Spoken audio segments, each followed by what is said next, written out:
Hello friends, welcome back to my channel. Last video में हमने किया था चैप्टर 2 पार्टनरशिप फंडामेंटल्स का पार्ट 2, जिसमें हमने एलएलपी के बारे में देखा था कि एलएलपी क्या होती है और उसको पार्टनरशिप से कैसे डिफरेंशिएट किया जा सकता है। अब हम उसी चैप्टर को आगे कंटिन्यू करेंगे पार्ट 3 में, जिसमें हम देखेंगे पार्टनरशिप डीड या पार्टनरशिप एग्रीमेंट क्या होता है।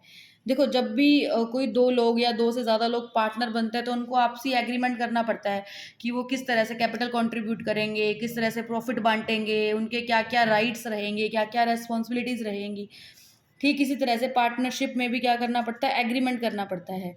तो एग्रीमेंट या पार्टनरशिप डीड क्या हो सकता है, एक डॉक्यूमेंट या एक एग्रीमेंट जो किससे रिलेटेड है, पार्टनर्स के म्यूचुअल राइट्स है, यानी कि आपसी जो उनके अधिकार हैं, उनकी जो जिम्मेदारियां हैं उससे रिलेटेड हैं। इसको हम आर्टिकल्स ऑफ पार्टनरशिप भी बोल सकते हैं। ये ओरल में भी हो सकता है और रिटर्न में भी हो सकता है। पार्टनरशिप एग्रीमेंट दोनों तरीके से हो सकता है। ओरल का मतलब क्या हुआ, जैसे मान लो ए और बी पार्टनर थे दो, इन्होंने कुछ भी लिखित में नहीं कहा, आपस में बोला कि हम दोनों इक्वल इक्वल बांट लेंगे प्रॉफिट्स, इक्वल इक्वल कंट्रीब्यूशन कर लेंगे, हम इक्वल पार्टनर रहेंगे, यानी कि इन्होंने रिटर्न में कुछ भी नहीं लिया है। और रिटर्न का मतलब क्या है, स्टैम्प पेपर पर आप लिखोगे, पूरा एग्रीमेंट तैयार करोगे, आपके राइट्स, रेस्पॉन्सिबिलिटीज, ड्यूटीज, किस पार्टनर की क्या कंट्रीब्यूशन है, सब लिखोगे। देन वो पूरा का पूरा ड्यूली साइंड होगा, रजिस्ट्रार के पास सबमिट होगा। एक तरह से आप रजिस्टर्ड डॉक्यूमेंट कह सकते हो। देखो, वैसे तो पार्टनरशिप एक्ट आपको कंपलसरी नहीं करता है कि आप एग्रीमेंट रिटर्न में ही लो या ओरल में ही लो। आपके पास ऑप्शन, आप ओरल में भी ले सकते हो, रिटर्न में भी ले सकते हो। बट अगर आपको जाके कोर्ट में शू करना है या किसी भी तरह का कोई केस पेंडिंग है, तो रिटर्न ज़्यादा बेटर रहता है, इससे डिस्प्यूट होने के चांसेस भी नहीं रहते हैं। तो अब हम देखेंगे कि इसमें कंटेंट क्या क्या है, पार्टनरशिप के अंदर क्या क्या कंटेंट्स हैं, क्या क्या चीज़ें लिखी जाती है डीड के अंदर। देखिए, सबसे पहले तो लिखा जाता है नेम एंड एड्रेस, नाम और पता किस चीज़ का, या तो फर्म का होगा, फर्म का भी नाम लिखना पड़ेगा, और एड्रेस आपकी फर्म कहाँ पे रजिस्टर्ड है। दूसरा, पार्टनर्स कौन कौन है, पार्टनर के नाम और उनके फुल एड्रेस, कि पार्टनर्स के एड्रेस क्या है। दूसरा, उसमें आप लिख सकते हो type and nature of business, यानी कि आपका बिजनेस किस तरह का है, आप किस पर्पज़ के लिए बिजनेस कर रहे हो। जैसे आपका शू का बिजनेस है, शू का, गारमेंट्स का, या आपके जो भी बिजनेस का टाइप है वो। उसके बाद कैपिटल कॉन्ट्रीब्यूशंस, कैपिटल कॉन्ट्रीब्यूशंस में आता है कि किस पार्टनर ने कितना कॉन्ट्रीब्यूट किया है। जैसे मान लो राम और श्याम दो पार्टनर थे, तो राम ने कितनी कैपिटल लगाई है, श्याम ने कितनी कैपिटल लगाई है बिजनेस स्टार्ट करते वक्त, तो इस क्लॉज के अंदर वो आएगा। उसके बाद interest on capital, interest on capital क्या होता है, जब पार्टनर्स कैपिटल लगाते हैं तो उसके ऊपर उन्हें इंटरेस्ट मिलता है फर्म से, तो ये क्या होगा, इंटरेस्ट ऑन कैपिटल। एक चीज़ हमें ध्यान रखनी है, अगर स्पेसिफिकली इंटरेस्ट ऑन कैपिटल के बारे में डीड में कुछ भी नहीं लिखा है तो पार्टनर को हमें इंटरेस्ट ऑन कैपिटल नहीं देना, वो एंटाइटल नहीं होंगे इंटरेस्ट ऑन कैपिटल के लिए। उसके बाद और क्या क्लोज डाल सकते हैं हम, ड्राइंग या इंटरेस्ट ऑन ड्राइंग। ड्राइंग का मतलब कितना पैसा आपने अपने पर्सनल यूज़ के लिए निकाला, पार्टनर ने पर्सनल यूज़ के लिए कितना पैसा निकाला, उसके ऊपर ड्राइंग कितनी चार्ज करी है वो लिख सकते हो। उसके बाद प्रॉफिट शेयरिंग रेशियो, कि जो भी पार्टनर्स हैं वो किस तरह से प्रॉफिट को डिवाइड करेंगे, इक्वली डिवाइड कर सकते हैं 3:2 में, जो भी उनका एग्रीड रेट आप उसमें डिवाइड कर सकते हैं। उसके बाद सैलरी या फिर कमीशन। देखो, कई बार क्या होता है, हर एक पार्टनर वर्क नहीं कर रहा होता है, कुछ पार्टनर एक्टिव होते हैं, कुछ पार्टनर एक्टिव नहीं होते। तो जो एक्टिव पार्टनर है उनको सैलरी कितनी देनी है या उनको कमीशन कितना देना है, तो इस चीज़ से रिलेटेड भी आप क्या कर सकते हो, इसमें क्लोज डाल सकते हो। उसके अलावा गुडविल, गुडविल क्या होती है, फर्म की रेप्यूटेशन कह सकते हो आप, या ऐसा प्रॉफिट जो गुडविल के नाम, जो पार्टनर की फर्म के नाम की वजह से आ रहा है, तो उसको आप गुडविल बोल सकते हो। गुडविल में क्या डालेंगे, गुडविल क्लॉज में, कि हम किस तरह से गुडविल को कैलकुलेट करने वाले हैं, किस तरह से वैल्यूएशन करने वाले हैं, उसका क्या मेथड रहेगा, हमने कौन सा मेथड अडॉप्ट किया है। इसके काफ़ी सारे मेथड्स हैं गुडविल वैल्यूएशन के, जो हम आगे वीडियोज़ में करेंगे। सबसे पहले देखो, अब इसमें गुडविल दो टाइम पे कैलकुलेट होती है। एक तो जब हम पार्टनर को एडमिट कर रहे होते हैं, कोई नया पार्टनर एडमिट हो रहा होता है, या फिर कोई पार्टनर रिटायर हो रहा होता है, तो उस टाइम पे भी गुडविल का कैलकुलेशन किया जाता है। उसके बाद अकाउंटिंग पीरियड, अकाउंटिंग पीरियड का मतलब क्या है, ऐसा पीरियड जिसके बाद आप अपनी अकाउंट्स को क्लोज करोगे, या फिर आप अपना लास्ट में समरी प्रिपेयर करोगे कि आपको कितना प्रॉफिट या लॉस हुआ है, कितना आपका बैलेंस शीट में एसेट्स रखी है, कितनी लाइबिलिटीज़ रखी है, आपका लास्ट में कैपिटल बैलेंस क्या है। ये वैसे तो जनरली 1 ईयर का होता है। 1 ईयर भी कहाँ से, 1 अप्रैल से लेके नेक्स्ट ईयर के 31 मार्च तक।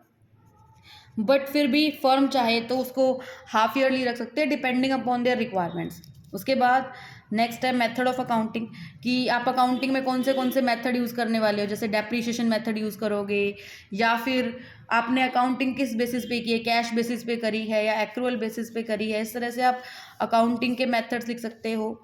उसके बाद और क्या क्लोज डाल सकते हो, ऑडिटिंग। ऑडिटिंग का मतलब होता है अकाउंट्स वेरिफिकेशन, यानी कि जो भी आपने अकाउंट्स प्रिपेयर करे हैं, क्या आपने कंप्लाइंसेस को फुलफ़िल किया है या नहीं किया। अब ऑडिटिंग हर एक फर्म को कंपलसरी नहीं होती है, ये कुछ टर्नओवर की रिक्वायरमेंट्स होती है, सेल्स की रिक्वायरमेंट होती है, उसके बाद कंपल्शन होता है लॉ के द्वारा। अगर तो रिक्वायरमेंट नहीं है फिर तो उसमें कुछ भी डालने की नीड नहीं है आपको। लेकिन अगर आपके फर्म में ऑडिटिंग रिक्वायर्ड है तो हमें साथ में डालना पड़ेगा अपॉइंटमेंट ऑफ ऑडिटर, यानी कि जो ऑडिटिंग करेगा, ऑडिटर करेगा, उसका अपॉइंटमेंट हमें किस तरह से करना है, क्या क्या राइट्स लाइबिलिटीज़, क्या हम इसको रेम्यूनरेशन पे करना है, ये सब हम डिटेल्स डाल सकते हैं। उसके अलावा हम डाल सकते हैं डेट ऑफ कमेंसमेंट की, हमारा बिजनेस फर्म स्टार्ट कब हुई थी। ड्यूरेशन, ड्यूरेशन का मतलब होता है कितने टाइम पीरियड तक चलेगी। देखो 2 तरह से पार्टनरशिप चलती है, या तो ड्यूरेशन बेसिस पर चलती है, यानी कि आपने कोई एक प्रोजेक्ट था आपका, उस प्रोजेक्ट के टाइम पीरियड तक आपने रखा है कि सपोज वो 1 साल चलेगा या 2 साल चलेगा, तो आप उसकी ड्यूरेशन डाल सकते हो। बट अगर पार्टनरशिप एट विल है, यानी कि उसमें कोई भी फिक्स ड्यूरेशन नहीं है, तो आपको ये क्लोज डालने की रिक्वायरमेंट नहीं है। नेक्स्ट आप क्या डाल सकते हो कि कोई भी नया पार्टनर एडमिट होगा तो उससे रिलेटेड क्या रूल्स होंगे, या कोई पार्टनर रिटायर हो रहा है तो उससे रिलेटेड क्या रूल्स रहेंगे, आप किस तरह से अकाउंट सेटलमेंट करोगे। उसके बाद सेटलमेंट ऑफ डिस्प्यूट्स। डिस्प्यूट्स का मतलब होता है वाद विवाद। देखो जब मैंने आपको बताया था कि जब हम रिटर्न में कोई भी एग्रीमेंट प्रिपेयर करते हैं तो वहाँ पे हमें डिस्प्यूट सेटलमेंट करने के ऑप्शन मिल जाते हैं। तो यहाँ पे इस क्लोज में हम क्या डालेंगे कि जो भी हमारे डिस्प्यूट्स हो रहे हैं हम उसको किस तरह से रिजॉल्व करेंगे। हम इसके लिए आर्बिट्रेटर अपॉइंट कर सकते हैं, कोर्ट में जा सकते हैं, डिपेंड करता है कि आपने इसमें क्या क्लोज डाला है, किस तरह से आप सेटलमेंट करने वाले हो, वो आप अपने कॉमन एग्रीमेंट के थ्रू डाल सकते हो इसके अंदर। नेक्स्ट है ऑथराइज्ड सिग्नेटरी। देखो ऑथराइज सिग्नेटरी होता है ऐसा पर्सन जो साइन करेगा किसी भी डॉक्यूमेंट के ऊपर, यानी कि उसी के साइन एप्लीकेबल होंगे, वही ऑथोराइज्ड होगा साइन के लिए। अगर वो साइन नहीं करेगा तो वो डॉक्यूमेंट वेरीफाई नहीं होगा, लीगली वैलिड नहीं होगा। आप कोई भी एक पर्सन को ऑथोराइज, 1 या 2 पर्सन को ऑथोराइज सिग्नेटरी अपॉइंट कर सकते हो। ये ऑथोराइज सिग्नेटरी आपके बैंक में भी काम करेगा। सपोज आपका फर्म का बैंक अकाउंट है, आप उससे कोई भी चेक निकलवाना चाहते हो तो उसके लिए आप अपने ऑथराइज सिग्नेटरी को अपॉइंट कर सकते हो। उसके बाद है गार्नर वर्सेस मुरे रूल। अच्छा, अब ये पूरा का पूरा केस है, एक इंसॉल्वेंसी केस है। मैं आपको केस तो डिफाइन नहीं कर पाऊंगी अभी यहाँ पर, लेकिन मैं यहाँ पे क्या नीड है वो बता देती हूँ। देखिए गार्नर वर्सेस मुरे का रूल था, किससे रिलेटेड था, इंसॉल्वेंसी से रिलेटेड था। इंसॉल्वेंसी मतलब जब कोई एक पार्टनर दिवालिया हो जाता है। ये रूल क्या कहता है कि अगर मान लो एक फर्म है, उसमें ए बी सी करके 3 पार्टनर हैं, तो अगर सी इंसॉल्वेंट हो जाता है, सी दिवालिया हो जाता है, तो उसकी जो लाइबिलिटी है वो ए और बी अपने कैपिटल कंट्रीब्यूशन रेशियो में पे करेंगे, अपने कैपिटल कंट्रीब्यूशन रेशियो में पे करेंगे जितने इन्होंने, सपोज इन्होंने इक्वल कैपिटल लगाई थी। सपोज मान लो इसकी जो लाइबिलिटी है वो 4 लाख की है और इनका कैपिटल कंट्रीब्यूशन है मान लो 2 लाख, तो इनका जो कैपिटल कंट्रीब्यूशन है वो इक्वल है। इसका मतलब इसका रेशियो क्या हो गया, 1:1। यानी कि ये क्या करेंगे, इस लाइबिलिटी को इक्वली पे करेंगे सी के बिहाफ पर। तो अब इसको इक्वली बिहाफ पे करेंगे तो ये 2 लाख इसकी लाइबिलिटी हो गई, ये पे कर सकते हैं। अगर मान लो किसी फर्म में पार्टनर ही 2 हैं, ए और बी इंसॉल्वेंट हो जाता है, तो जब अगर बी इंसॉल्वेंट हो जाता है तो ऑटोमेटिकली वो पार्टनरशिप ही डिसॉल्व हो गई, क्योंकि किसी भी केस में पार्टनरशिप में मेंबर्स पार्टनर्स 2 से नीचे जा ही नहीं सकते। तो अगर बी इंसॉल्वेंट हो जाता है तो फिर ए के ऊपर ये गार्नर वर्सेस मुरे का रूल नहीं लगेगा। ये रूल एप्लीकेबल होने के लिए कम से कम 2 पार्टनर सॉल्वेंट पार्टनर होने चाहिए, या फिर मान लो 3 पार्टनर थे, कोई और केस लेकर चले हम, ए बी सी, ये 3 पार्टनर थे, बी और सी दोनों ही इंसॉल्वेंट हो गए, फिर वही बात तो वही हो गई ना कि दोनों पार्टनर इंसॉल्वेंट हो गए, इसका मतलब वो एग्रीमेंट में नहीं आ सकते, पार्टनरशिप ही खत्म हो गई। सिर्फ एक पार्टनर सॉल्वेंट है तो फिर वो इन दोनों के लिए लाइबिलिटी पे नहीं करेगा, उस पर गार्नर वर्सेस मुरे का रूल एप्लीकेबल नहीं होगा। ये रूल एप्लीकेबल होने के लिए कम से कम 2 पार्टनर सॉल्वेंट होने चाहिए, ताकि वो कैपिटल कंट्रीब्यूशन में उस लायबिलिटी को पे कर सके। उसके बाद आती है इम्पोर्टेंस ऑफ पार्टनरशिप डीड, की ज़रूरत क्या है पार्टनरशिप डीड की, क्यों बनाए हम।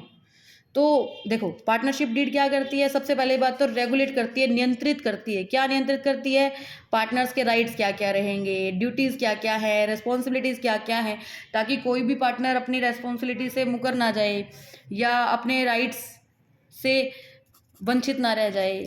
ठीक है, तो इसलिए रेगुलेट करती है, नियंत्रित करती है कि पार्टनर के राइट्स, ड्यूटीज़, रेस्पॉन्सिबिलिटीज़ क्या रहेंगी। दूसरा क्या काम आएगा, टू अवॉइड मिसअंडरस्टैंडिंग। अगर मान लो हमने कोई भी एग्रीमेंट ओरल में किया होता तो याद नहीं रहता ना हमें बोली हुई चीज़ें, अगर लिखित में होगी तो कोई भी मिसअंडरस्टैंडिंग होने के चांसेस नहीं रहेंगे। दूसरा, सेटलमेंट ऑफ डिस्प्यूट्स। वाद विवाद पहली बात तो होने के चांसेस ही कम हो जाते हैं अगर सब कुछ रिटर्न में है, क्योंकि पहले से ऑलरेडी सब कुछ फिक्स्ड है। लेकिन स्टिल हमारी जो एग्रीमेंट है वो क्या करेगा, डिस्प्यूट रिजॉल्व करने में हेल्प करेगा। अब कहता है अगर मान लो हमने इतने सारे क्लोज थे, जो भी हमने पार्टनरशिप डीड में क्लोज पढ़े थे, हम उन सबको चेंज कर सकते हैं, उसमें अपनी एग्रीमेंट, अपने कॉमन एग्रीमेंट के अकॉर्डिंग कुछ ना कुछ एडिशन कर सकते हैं या हटा भी सकते हैं। ज़रूरी नहीं है कि आपको ये सारे के सारे क्लोजेस डालने हैं, इनसे अलग भी कुछ क्लोजेस हो सकते हैं। तो अब कहता है अगर मान लो कुछ ऐसे क्लोजेस हैं या तो जो आपने डाले नहीं है, या पार्टनरशिप डीड साइलेंट है, यानी कि पार्टनरशिप डीड में आपने उन चीज़ों के बारे में कुछ भी नहीं मेंशन किया है, तो फिर क्या रूल एप्लीकेबल होगा। कहता है प्रॉफिट एंड लॉस जो रेशियो, प्रॉफिट शेयरिंग रेशियो है, वो हमारा क्या रहेगा, अगर कुछ भी मेंशन नहीं है तो पार्टनर इक्वली डिवाइड करेंगे जो भी प्रॉफिट और लॉस रहेगा उसको, अगर हमने डीड में इसके बारे में कुछ भी मेंशन नहीं किया है। ऐसे ही अगर हमने इंटरेस्ट ऑन कैपिटल के बारे में कुछ भी मेंशन नहीं किया है तो उसको देना रिक्वायरमेंट नहीं है, हमें इंटरेस्ट ऑन कैपिटल नहीं देना, किसी भी पार्टनर को इंटरेस्ट ऑन कैपिटल नहीं मिलेगा। इसी तरह से अगर इंटरेस्ट ऑन ड्राइंग के बारे में कुछ नहीं है तो पार्टनर्स इंटरेस्ट ऑन ड्राइंग भी पे नहीं करेंगे, उनको नहीं देनी।